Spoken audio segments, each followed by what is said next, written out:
Thank you. Hello, good afternoon, everyone. Welcome to the legislative updates for this year. If you could all take a seat, we'll go ahead and get started.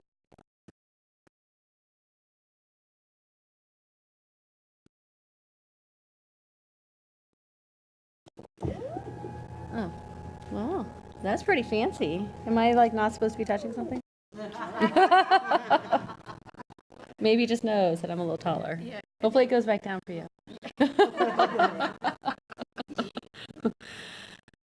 So for those of you who don't know me, my name is Diana Pinar. I'm the Senior Director of the Enterprise Projects. This particular project does classify as an enterprise project within our portfolio. So every year we take a look at any of the legislative updates and we incorporate those changes as needed into our plans for what needs to be accomplished by the beginning of the school year. So I appreciate all of you coming so that you can be a part of learning a little bit about high level about where we are from a legislative update perspective. And then if you take a look as we move into the project, how those changes impact your areas so that we can make sure that we move along with that process expeditiously. Since this is a part of our portfolio, we do have specific processes that we follow. We follow PMI and the PMBOK, and we've incorporated a lot of very specific templates and processes to make sure that all of our projects follow the same processes and the same templates and that sort of thing. So there's no question about how we do business within the project management office. And if anyone has any questions about, as you're moving through this process, how that works, feel free to either ask myself or Saba, who is the project manager for this particular project. I'm going to go ahead and have Saba step up. She's going to walk through an overview of how we're going to approach this project. And then, Cody and Eileen will get into the specifics. Thank you very much, everyone.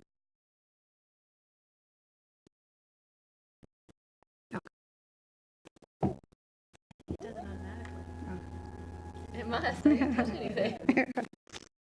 Hello all, welcome again to the 2017 Legislative Updates Project. As Diana mentioned, I will be the project manager. So what does that exactly mean?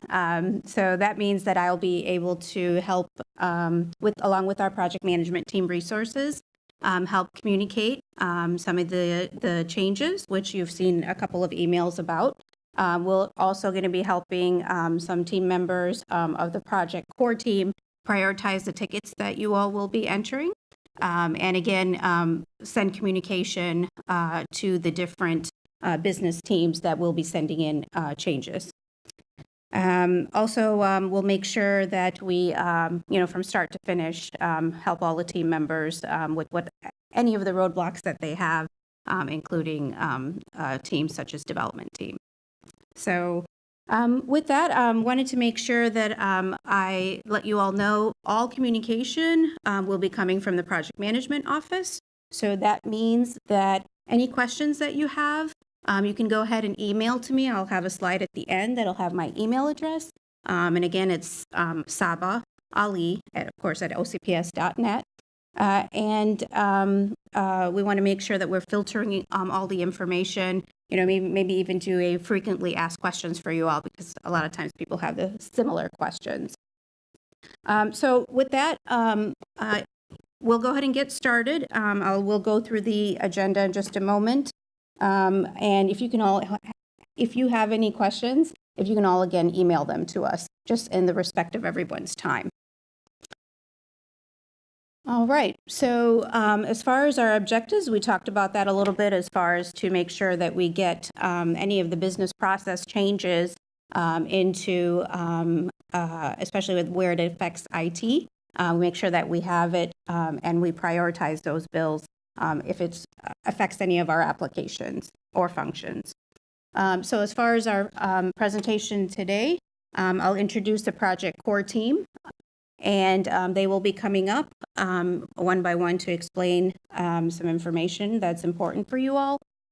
With that, it'll be what the BPO's expectations are, the heat ticket process, and as mentioned, Cody and Eileen will be doing a little bit more detail on all the legislative updates.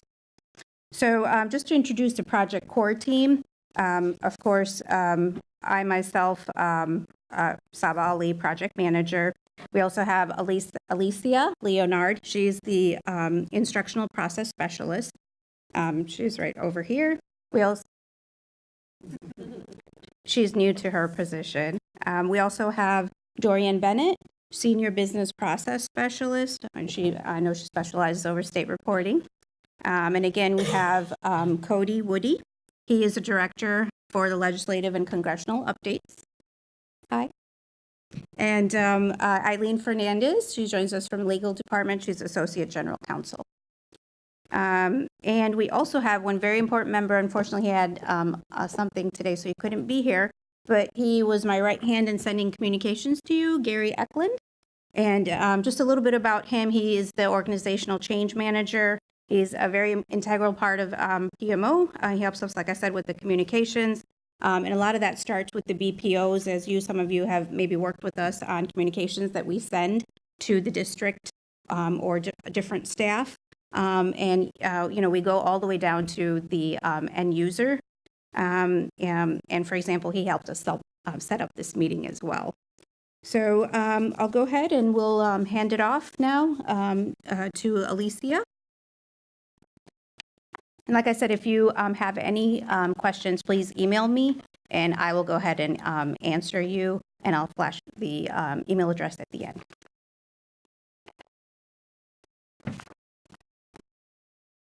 Okay, so if you're a BPO and you're wondering what's expected of me, why am I here? I'm going to kind of go over that a little bit. So basically, your responsibility is to review the legal language and materials and then determine what impact it has to your area.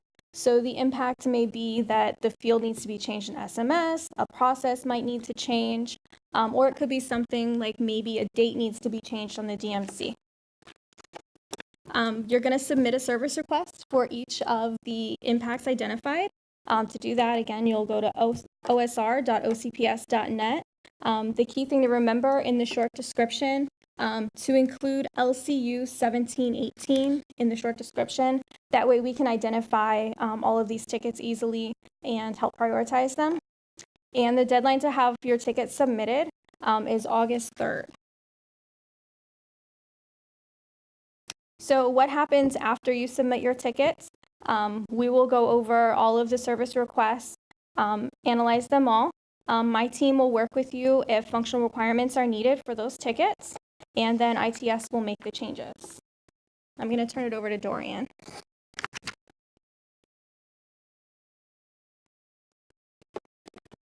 All right. In most cases, with any of the tickets that submitted for the legislative changes updates, there's some elements that's going to apply specifically to state reporting. And for any of those elements that apply to state reporting, tickets have already been submitted for those. There's an Excel spreadsheet that's been generated, and it's going to be sent out to the group with the PowerPoint presentation. And in that Excel spreadsheet, it's going to tell you the priority of the ticket. And it's also going to tell you what survey that particular element is reported in. Some of the changes that the DOE made that's related to state reporting are they might have made field level changes, they might have made some extract modifications, and then they also might have added some additional data elements. So basically what we did is we looked through each one of those, we analyzed it, determined what needed to be done, created the heat ticket. And in those tickets, you're going to see multiple assignments. There'll be an assignment for the BPO, and then there'll also be assignment for student team. And in some cases, there may be some EDW reports that may need to be modified. And that's where the BPO will need to go in and actually add an assignment for EDW so that that can be completed as well. There's also some outlying systems that these elements might apply to, like our transportation system, food and nutrition services system, SAP. Those elements usually feed into SMS, which is where state reporting picks up and extracts the data. So if any changes need to be made there, then those adjustments need to be made before that priority date that's identified on that Excel spreadsheet. All right. And if you have any questions on state reporting elements, you can feel free to email me. All right. Oh, yes.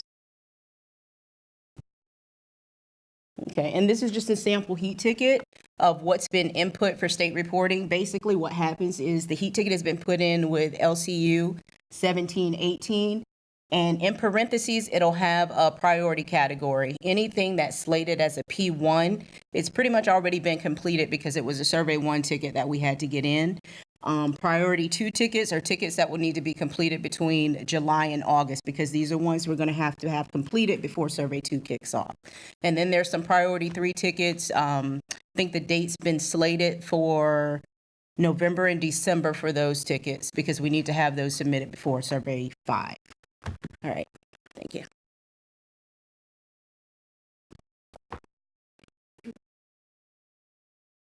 Okay, we're gonna go ahead and get started with the legislative information.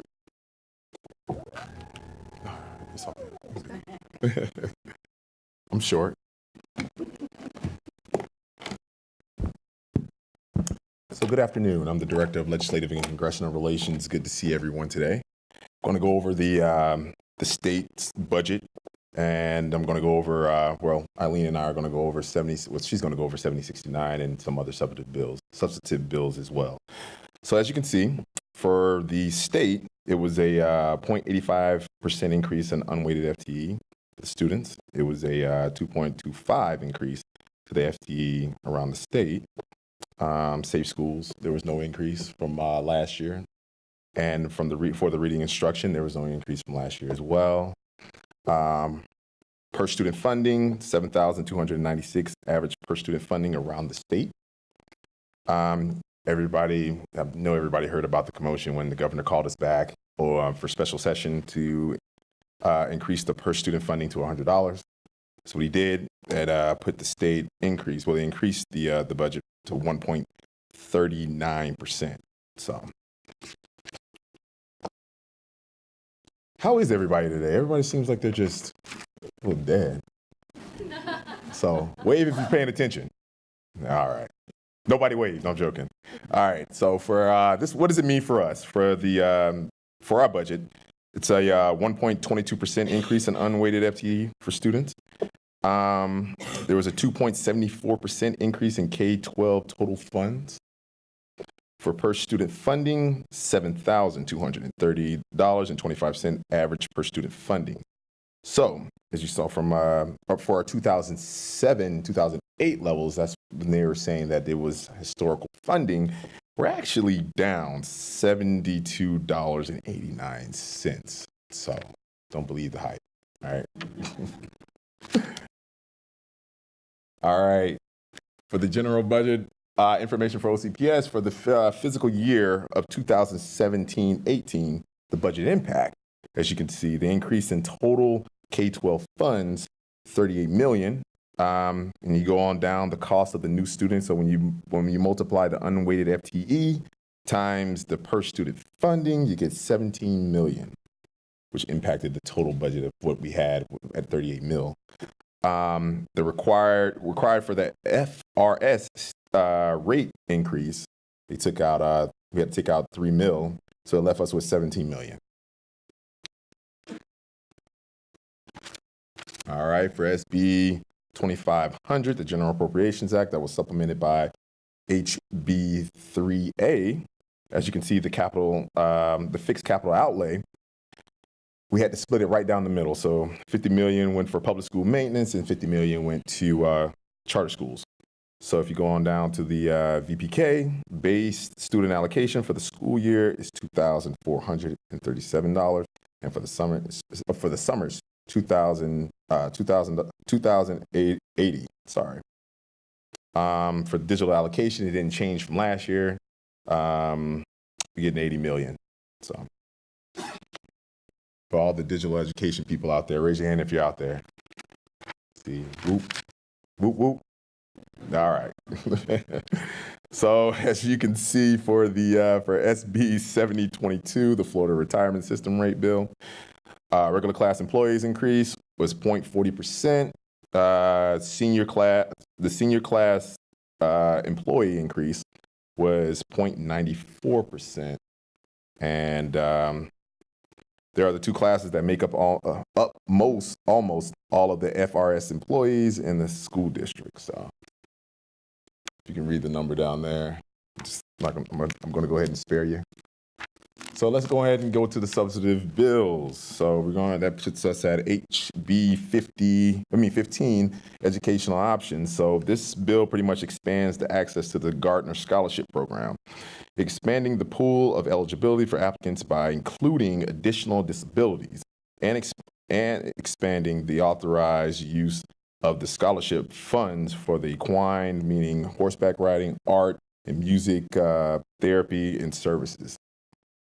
The bill also revises the Florida Tech Scholarship Program, increases the base annual scholarship amounts, increasing the amount of a transportation scholarship for a student who chooses a public school outside their district from $500 to $750.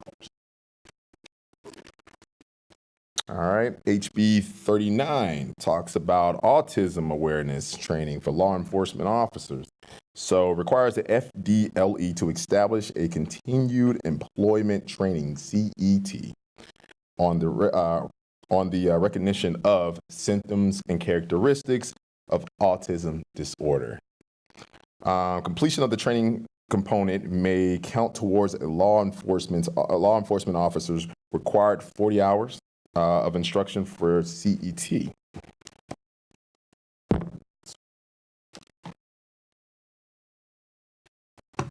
Hello, I'm Eileen. Not as funny as Cody. There she is. Not in public. We're going to go through Senate Bill 80.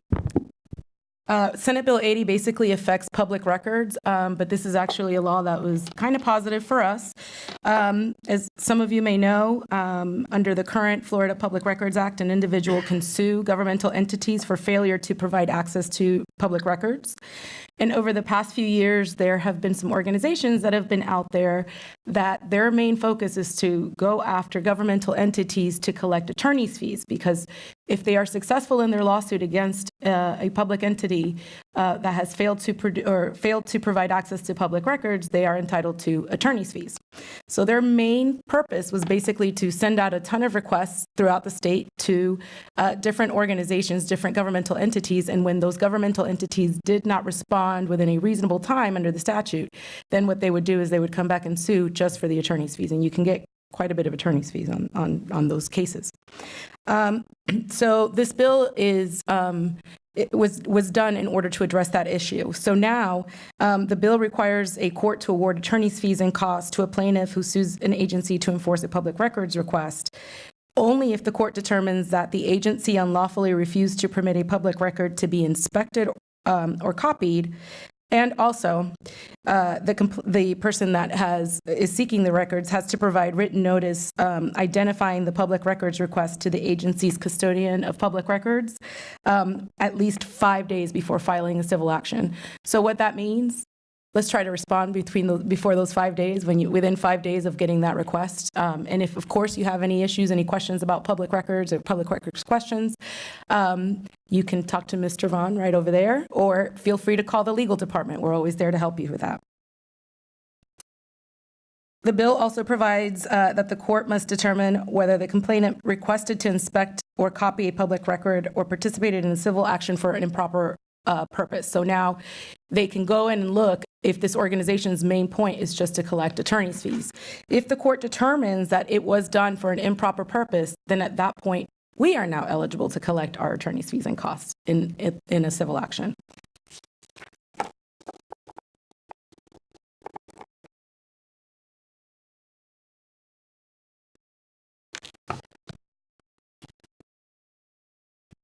Trivia time. How many people are having fun? I swear. Seriously. All right, let's go. All right, HB 293 relating to middle school grades. So this bill pretty much requires the Florida Department of Education to conduct a comparative study around the nation with high-performing students in grades 6 through 8 regarding reading and mathematics, which will be based on the students' performance on the National Assessment of Educational Progress Test. So findings will be reported to the governor the State Board of Education, the Senate President, the Speaker of the House by December 2017. The bill also deletes the requirement for students in grades 6th, 7th, and 8th to complete a career and educational planning course as part of the requirements for the middle grade promotion to high school. All the technology people out here, this is for you. So assistive technology device expands the students with disabilities, transitions to include from school to home and community, and allowing a student to take the device from one school to another or home. So that's what it basically means. Expanding the types of plans where ATDs may be included to ensure the devices remain with students through transitions and include individualized plans for employment.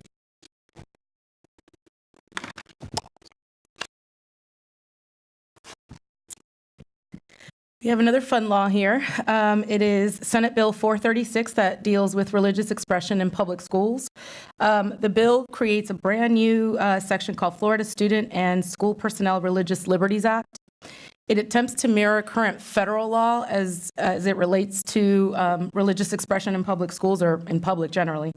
However, there's a couple of provisions in here that are problematic and that we are expecting to be challenged, not necessarily by a school district, but more than likely by the ACLU or Freedom from Religion folks. The bill itself requires a school district to treat a student's voluntary expression of a religious viewpoint on an otherwise permissible subject in the same manner that a school district treats a student's voluntary expression of a secular viewpoint. So basically what this says is that you cannot treat students differently because of their religious viewpoints, which we don't do that anyway. In addition to that, there's a litany of other items that can be done. I'm not going to read those to you. But basically, you cannot punish a student, for instance, if they express their religious view in their work. You have to grade them the same way that you would grade somebody who is expressing a secular viewpoint, provided that it is related to the content of whatever it is, whatever the assignment is that they're doing. The bill also provides that a school district may not prevent a school personnel from participating in religious activities on school grounds that are initiated by students at reasonable times before and after the school day if the activities are voluntary and don't conflict with the responsibilities or assignment of that personnel. This is the provision that we think is highly, highly, highly unconstitutional under the federal law. And so this would be the provision that would more than likely be struck by a court. Basically, what the federal law currently says is that a teacher, personnel, whatever, may not participate in student-led prayer, even if the students are the ones that have initiated the prayer. They, of course, cannot initiate prayer for their students, but even if their students are initiating that prayer, they cannot participate in that. So we will issue out further guidance on this particular bill from the legal department, and we're developing that process as we talk now.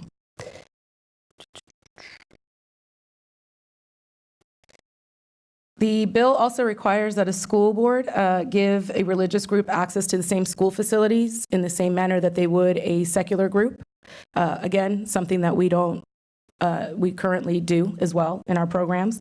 And it also allows that if a organization is using the facilities for religious purposes, that they are allowed to advertise their events in the same way that anybody else would be allowed to advertise their events. The bill also requires us to adopt a policy. That policy will be forthcoming. There is no date that they've given in the bill that we have to adopt the policy by, any deadline on there. But basically what the policy would need to show is it would need to go into the uses of our public forums, for example, a graduation, that kind of thing, and allow for students to express their religious viewpoint and not get punished for that.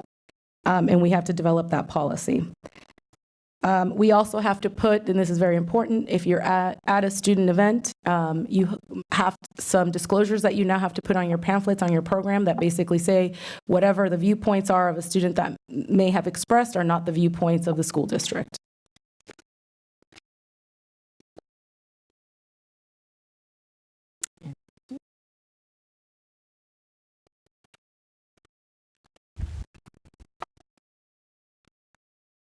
All right, so HB 493 relating to enhanced safety for school crossing. So this bill requires the Department of Transportation to review and measure the success and the cost of establishing a uniform system for the designation of a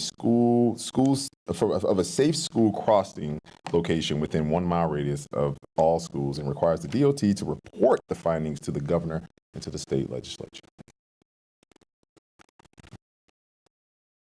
Notice it doesn't require them to fund anything, by the way. It's shocking. So the next thing is House Bill 989. It's related to instructional materials. There's some pretty significant provisions here that change current law. The most important being that now it's not just parents that can come and object to any material that we're using. It is also any member of the community. Regardless of whether they have children in the system or not, regardless of what their reason is for basically objecting to the content. We still have to listen to it. We have to allow them an opportunity to state what their objections are. And we also have to adopt a process that includes having an impartial hearing officer in case there is ever a dispute. So for instance, if you have a member of the public that comes and complains about a particular material that you're using, instructional material that you're using, we don't agree with whatever it is that they are claiming, then we would have to send that to an impartial hearing officer, and that hearing officer would have to make a determination as to whether or not the materials are appropriate or not. The other thing that is changed under this bill is that we now have to allow the public to have access to our library materials upon request. So the instructional materials provisions do not just apply to those materials that we're using in the classroom, but they have been expanded now to apply to any materials, any books, anything that we have in the libraries. There are, let me not skip that. There are a couple other things that got changed. We no longer have to spend 50% of our allocation for state, 50% of our state dollar allocation to purchase electronic or digital materials. That requirement has now been taken away. And it clarifies that a school district is responsible for the content of all material made available to students, and even those that don't meet the definition of instructional material. So that's where we go back to, again, if it's a material we're providing in the library, wherever it is where we're providing it, we are responsible for the contents of that material, including if we have somebody that comes in, by the way, from outside of our organization to talk, or to, like a speaker that we may have in a classroom.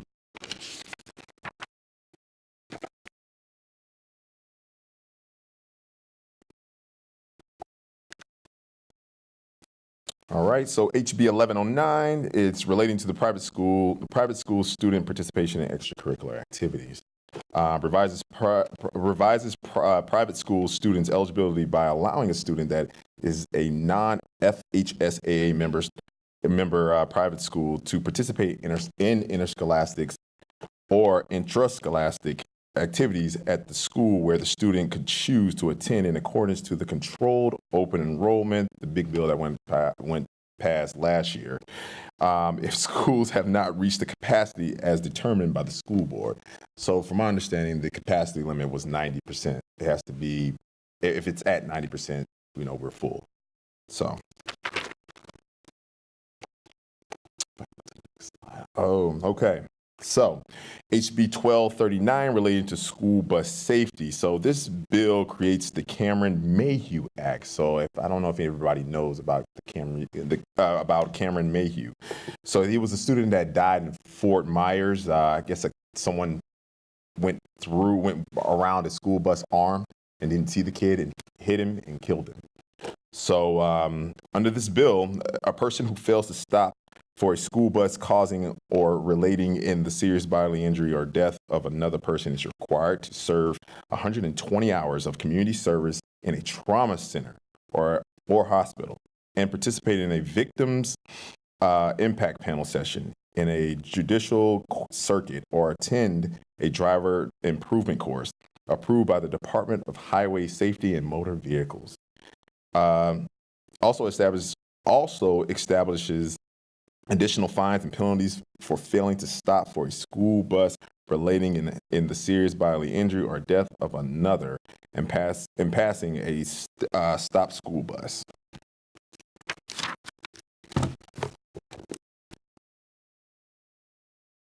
We're actually getting to the tail end of the bills, and you would think that's good, but wait till we get to 7069. So the next bill that we'll go over is Senate Bill 8A, which is relating to the medical use of marijuana. The bill requires us to adopt a policy and procedure for allowing a student that's a qualified patient to medically use his or her marijuana in the school. That said, there's a couple of conflicting provisions in the bill, and we'll go through those in a second. It also has some zoning requirements, zoning distances for where medical marijuana treatment centers can be located. And so you have cultivation and processing facilities cannot be located within 500 feet of a public school. And a dispensing facility cannot be located within 500 feet of a school unless the city or county approves the location through a formal proceeding, and they determine that the location promotes the public health, safety, and general welfare of the community. So there is a possibility to have a dispensing facility close to a school. Now, where I talk about there being conflicting provisions is, remember, we're supposed to adopt a policy that basically has a process to allow students to be administered medical marijuana at school. However, in the bill itself, it says that anybody that's under 18 that has a license for medical marijuana is only allowed to assign one caregiver, and you have to assign a caregiver if you're under 18. Presumably that caregiver would be the parent. So if it's the parent, the teacher, the nurse, or whoever else cannot administer that medication. They would not be permitted to do so under the current bill. So there's that confusion there.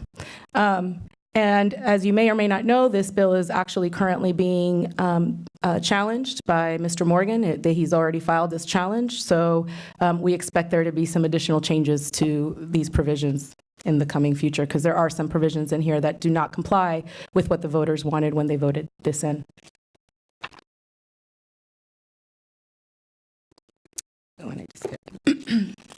So now we get to the wonderful bill of 7069, which is the behemoth bill that was passed. It's about 275 pages long.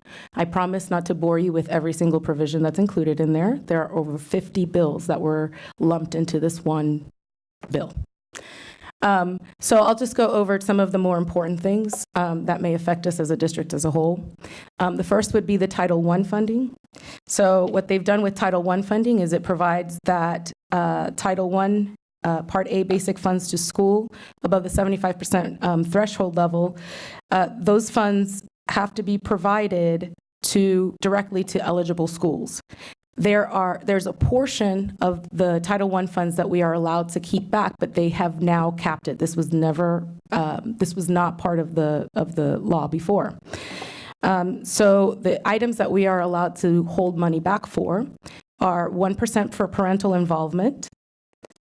There's the 1% that we have to reserve under federal law, and necessary amounts for the administration of indirect costs. Those are capped at 8%, and that 8% includes the amounts that we would have to spend to provide programs for the following items, which is homeless programs, delinquent and neglected programs, pre-kindergarten programs and activities, private school equitable services, and transportation for foster care children to their school of origin or choice programs. And that, as you may or may not know, is a specific provision that was under federal law for children that are in foster care. It also provides that any remaining Title I funds have to be distributed to all eligible schools. So once we hold back those amounts that were permitted under law, which amount to about 10%, the money then directly goes to the schools. The problem with that is, as you may or may not know, we have district-wide services that we provide for Title I schools, including academic coaches, and it would cost an individual school a great deal of money, much more money than what they receive in Title I funds, to supply the services that we supply district-wide. So what they've done as a sort of saving grace in the bill to address that problem is there's an additional provision that says that an eligible school that receives those Title I funds can take a portion of those Title I funds and pay them back to the district if they want the district to provide district-wide services. So they just made it more complicated for no reason. The next thing that was affected is our capital outlay funding. This provision requires a school district to share capital outlay millage revenue with charter schools, and that is our 1.5 mil money that we receive. It also provides that to be eligible to receive capital outlay funds, a charter school has to meet certain provisions. They have to have been in operation for 2 or more years. They have to be governed by a governing board established in the state for 2 rather than 3, it used to be 3, or more years, which operates both charter schools and conversion charter schools within the state. They have to be an expanded feeder chain of a charter school within the same school district that is currently receiving charter school capital outlay funds. They have to have been accredited by a regional accrediting association as defined by the State Board of Education. And they have to serve students in serve students in facilities that are provided by a business partner for a charter school in the workplace. In addition to those requirements, the charter school has to have an annual audit that doesn't reveal any of the financial emergency conditions for the most recent fiscal year and for which such audit results are available. They must have satisfactory student achievement based on state accountability standards applicable to the charter school. They had to have received final approval from the sponsor for operation during that fiscal year, and they must serve students in facilities that are not provided by the charter school sponsor. My understanding is for this first year, the calculation currently is about $3.7 million that we will lose from our capital outlay funds. That amount is predicted to increase if this law is permitted, if this provision is unchanged. The reason it's expected to increase is currently we are allowed to hold back a portion of our debt service, and we are also allowed to deduct whatever money the state allocates for capital outlay. The money they allocated this year was $50 million. The bill says that the state does not have to provide any funding for capital outlay. And so what we expect is for them to take away that $50 million or any amount of money and give it directly to higher education. And then that $50 million, whatever the proportional share would be for our district, would have to come out of our local funding. On assessment and accountability, the good thing about the bill, there are a couple of good things that the bill did have. It eliminated the Algebra 2 end of course assessment requirement. It now requires that English language arts and mathematics statewide assessments for grades 3 through 6 be delivered only in paper-based formatting for this coming year. And after this year, all such assessments have to be paper-based. It also requires the commissioner of the Department of Education to contract for an independent study to determine whether the SAT and ACT may be administered in lieu of grade 10 statewide assessment, standardized ELA assessment, and the Algebra 1 EOC assessment for high school students. And those results have to be completed by January 1, 2018. So in other words, the SAT and ACT are good enough to get you into college, but not necessarily to get you a high school diploma. So there's also a variety of changes to the timeframe for administering the statewide assessment. They've pushed back those deadlines to allow teachers more instructional time. They're not supposed to start before May 1st. And the majority of them actually will not start. I'm sorry, they're not supposed to start before April 1st, but the majority of them will not start before May 1st. And finally, I'm sure teachers are thrilled about this, and so are we. It provides that VAM is optional for school districts. We also have some changes in school improvement and differentiated accountability. Those changes include that the bill adds schools for which the district must annually approve and require implementation of a new, amended, or continuation school improvement plan to include each school in the district which has a D or an F. And that's the first year. So you don't have to have multiple years. It also expands the early warning system to include schools that serve students in kindergarten through 8th grade rather than 6th through 8, and revises the early warning indicators to address the grades that have been added. In addition, it provides that an educational emergency exists when a school district has one or more schools with a grade of D or F, and it frees those schools of certain contract restrictions. In these cases, the district is required to negotiate with the appropriate bargaining units and enter into a memorandum of understanding that addresses the selection, placement, and expectations of instructional personnel and provides the principal with autonomy.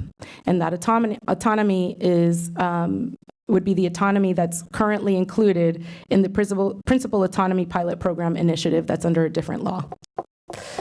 It also requires that the first full school year after a school initially earns 2 consecutive Ds or a grade of F, the school district must immediately implement intervention and support strategies. It requires that by September 1, the district provide the DOE with that MOU that they have negotiated with the collaborative bargaining unit. And by October 1, the district has to submit a plan to the State Board of Education for a district-managed turnaround plan. And then once the plan is approved, the district has to implement the plan for the remainder of that year and continue the plan for 1 full school year thereafter. Finally changing slides. This bill also created the Schools of Excellence program. And the program is supposed to provide administrative flexibility to the state's highest performing schools. The designation of Schools of Excellence will be given to schools if the school's percentage of possible points earned in its school grades calculation is in the 80th percentile or higher for comparable schools, or at least 2 of the last 3 years. This flexibility also includes the Principal Autonomy Pilot Program, and it also exempts the school from any law or rule that requires a minimum period of daily or weekly reading instruction. The bill also created another program called Schools of Hope. This program is supposed to be for persistently low-performing schools. It created $140 million appropriations for this program, and it allows for 25 traditional public schools to apply for the program. The process for opening a school by a Schools of Hope operator has been basically streamlined. No school board approval is needed for these schools to come in, for these Schools of Hope to come in, except that the School of Hope operator has to basically just file a notice of intent. Once that notice of intent has been filed, we have 60 days to contract with them, and it's a standard contract that will be issued by the Department of Education, and we cannot deviate from that standard contract. Anything we do that deviates from that standard contract is deemed an impermissible attempt to limit the flexibility of charters that's provided under the law. Traditional schools that qualify to receive the scholarship under Schools of Hope will receive $2,000 per student. But keep in mind, this is only 25 schools in the entire state. 25 traditional public schools in the entire state out of 4,200. With regards to charter schools, a couple of changes there. Sponsors have to deny or approve charter applications no later than 90 calendar days after the application is received. And it also provides that space provided to charter schools in facilities such as libraries, museums, theaters, churches, colleges, or universities under pre-existing zoning and land use designations can basically put their schools in there without obtaining a special exception rezoning or a land use change. So basically, if you have a library, museum, theater, church, college, or university, a charter school can go in there without having to receive any more local authorizations. Finally, we get to the Florida Best and Brightest and Principal Scholarship. To be eligible for this scholarship, you get $6,000. You have to be a highly effective teacher that you have to score at or above the 80th percentile on either the SAT or the ACT. In the 2021 year, they're changing that 80% to the 77th percentile on either the SAT or the ACT. Or if the teacher has graduated cum laude or higher with a BA, they must have scored at or above the 71st percentile on the SAT or ACT, and now they've also included the GRE, LSAT, GMAT, and MCAT, and that will be for the 2021 school year. All highly effective teachers for the next 3 years are supposed to receive $1,200, and that would be in addition to the $6,000 that they would receive under Florida's Best and Brightest, so this is a bonus program. And all effective teachers are going to receive $800. The program has also been expanded to include principals, and in order for a principal to be eligible, they have to have been a principal of the school for at least 2 consecutive years, and the school must have a ration of best and brightest teachers to the other teachers that is at the 80th percentile or higher for comparable schools. If the principal qualifies, they will be awarded $5,000 as a bonus for principals that are in Title I schools. If they are in non-Title I schools, they will receive $4,000. And again, under this program, the principal is also eligible for the Principal Autonomy Initiative Program. With regards to educator certification matters, the bill now creates a new timeline of when the DOE must issue a professional certificate to a teacher, and it revises the types and eligibility requirements for those certifications. The department has to issue that certification within 90 days. Temporary certifications have to be issued within 14 days of receiving the application. And they have to send us electronic notification of that temporary certification that has been issued to the teacher. Also, the temporary certification to the teacher can be extended for 1 additional year after it expires. With regards to curriculum, the bill now requires 100 minutes of recess for K-5 students per week and 20 minutes per day. This only applies to traditional public schools, does not apply to charter schools. It also requires the school districts to allow students to bring sunscreen. So we can't prevent our students from bringing sunscreen to school. Not that we ever did, but. And finally, one more thing that I wanted to add, the Gardner Scholarship under House Bill 15, of course, they have now expanded the pool of people that are eligible for that program. What this bill did was put the $30 million appropriations for that increased expansion of students. And that's all I have.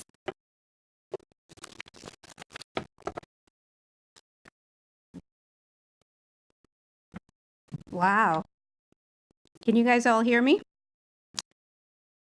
Well, thank you very much, Dorian, Alicia, Eileen, and Cody, and Diana. Can you all join me in giving them a hand? That was great.